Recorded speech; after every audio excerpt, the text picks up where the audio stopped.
We know for sure that Zira is one of the outsiders from the Mufasa movie, and I'm here to provide you proof. Not only that, we discovered exactly how she ended up in The Lion King 2 as Simba's nemesis.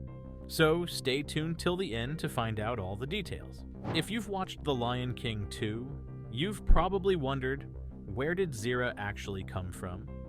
Disney never explains her backstory, yet everything about her, from her appearance to her ideology, suggests she's not originally from Pride Rock.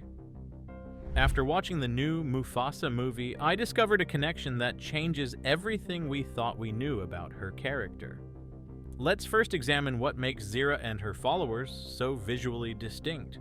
They share specific physical traits that set them apart from Simba's pride: lighter tan fur, sharper facial features, more angular builds, and distinctive noses. By contrast, Pride Land lionesses have darker golden fur, rounder features, and completely different body structures. Disney didn't make these differences by accident. The circle is broken. There will be one Lion King. The new Mufasa film introduces us to Kairos, who leads a group called, wait for it, the Outsiders. Beyond just sharing the same name as Zira's followers in Lion King 2, Kiros's Pride members look remarkably similar to Zira. They have the exact same lighter fur tone, angular features, and leaner builds that distinguish Zira's group from the Pride Landers. When I noticed this in the theater, I nearly jumped out of my seat. Consider how Zira's Pride fights compared to Simba's. They use distinctive group tactics, surrounding enemies and attacking in coordinated waves. These aren't random strategies. In the Mufasa movie, Kiros's outsiders employ these exact same techniques. This suggests Zira isn't just mimicking these methods. She's using the traditional hunting and fighting styles she learned growing up among Kiros's Pride. This connection helps explain a detail I've always found puzzling in the original Lion King. When Scar takes over Pride Rock, almost all lionesses resist him, except one.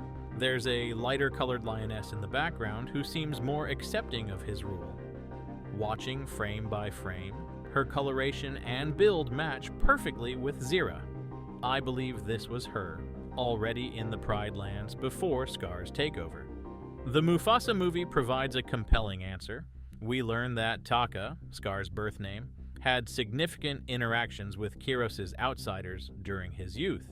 This creates the perfect opportunity for their first meeting.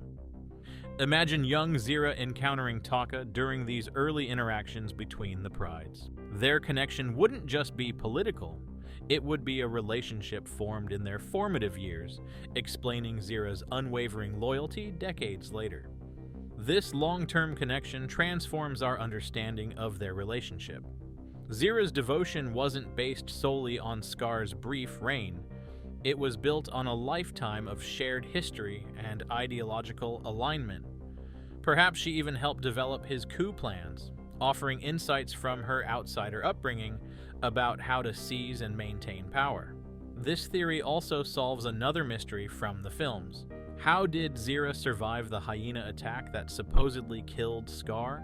If she came from Kiros's Pride, she would possess exceptional survival skills. The Mufasa movie shows these outsiders thriving in harsh environments beyond Pride Rock's borders. Such abilities would help her escape the chaos during Pride Rock's collapse when others couldn't.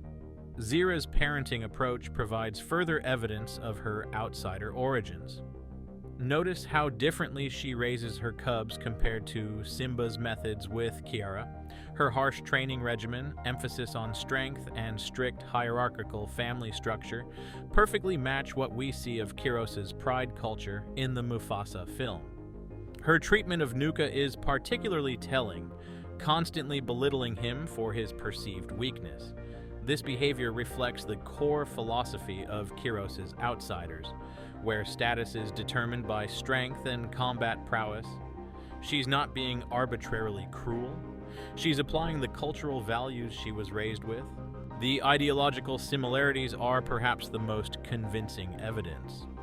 Kiros's outsiders embrace a specific philosophy about strength, power, and survival that perfectly aligns with Zira's worldview. Her famous line about the weak serving the strong directly echoes sentiments expressed by Kiros in the Mufasa film. These aren't just coincidental similarities, they reflect a shared cultural foundation. My Lullaby takes on new meaning through this lens. When Zira sings about the sound of Simba's dying gasp and how his lioness's mournful cry will be music to her, she's expressing not just personal vengeance, but the cultural values of her original pride. The Mufasa movie shows Kiros's outsiders glorifying not just victory, but the defeat and suffering of their enemies. Listen carefully to the verse, the pounding of the drums of war, the thrill of Kovu's mighty roar. This celebration of conflict and power perfectly mirrors the outsider values we see in the Mufasa film. Even her dismissal of hyenas echoes a prejudice we see in Kiros's pride, suggesting cultural attitudes she and Scar both inherited from their respective backgrounds. The specific combat techniques Zira teaches Kovu provide further evidence. Watch her demonstrate that unique pouncing maneuver. It's identical to moves used by Kiros's hunters in the Mufasa movie. These aren't fighting styles she learned from Scar. They're traditional hunting methods from her original pride that she's passing down to the next generation. This detail adds remarkable depth to her character. Rather than simply mimicking Scar's methods, she's blending his teachings with her own cultural heritage, creating a unique synthesis of both influences.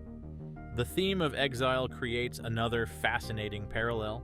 In both films, we see the profound impact of being an outsider. For Kiros's pride, this identity defines their entire existence.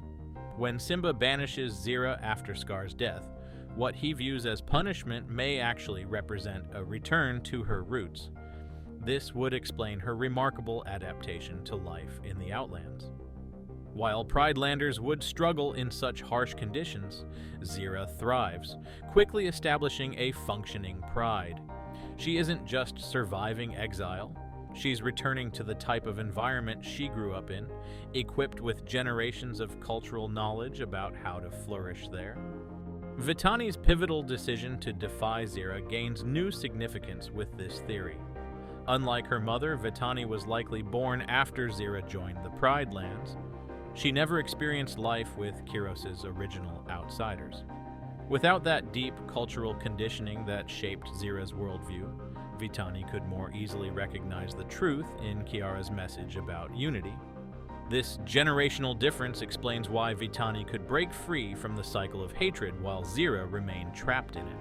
It's not just about individual choices, but about the powerful influence of cultural upbringing and identity. Zira's tragic end takes on profound new meaning through this lens. Her refusal to accept Kiara's help wasn't just stubbornness or loyalty to Scar. It represented the culmination of a lifetime shaped by outsider philosophy. Never show weakness would have been one of the first lessons she learned as a cub in Kiros's pride. In her final moments, she faced an impossible choice between survival and betraying the core values that had defined her entire identity. By choosing death over accepting help, she remained true to her outsider heritage until the very end. It's a tragic conclusion to a life shaped by forces that began long before we first met her character. This connection between Zira and Kiros's outsiders creates a beautiful thematic arc across all three films. The Mufasa movie shows how young Mufasa worked to bring unity to the Pride Lands. The original Lion King depicts Scar's disruption of that unity. And finally, Lion King 2 shows Kiara and Kovu completing Mufasa's vision by bringing the outsiders back into the Pride. If Zira truly came from Kiros's pride, then her story represents the last remnant of an ancient division that began generations earlier. The reconciliation at the end of Lion King 2 isn't just about healing the rift caused by Scar. It's about resolving a conflict that extends all the way back to Mufasa's youth, creating perfect narrative symmetry across the entire saga. This theory transforms our understanding of the entire Lion King universe. It connects all three films into one cohesive story about division and unity, hatred and reconciliation. The brilliance lies in how Disney never explicitly states this connection. They've left these clues for attentive fans to discover, creating a richer, more rewarding experience for those who pay attention to the details. So, what do you think? Does this theory about Zira originating from Kiros's outsiders make sense to you?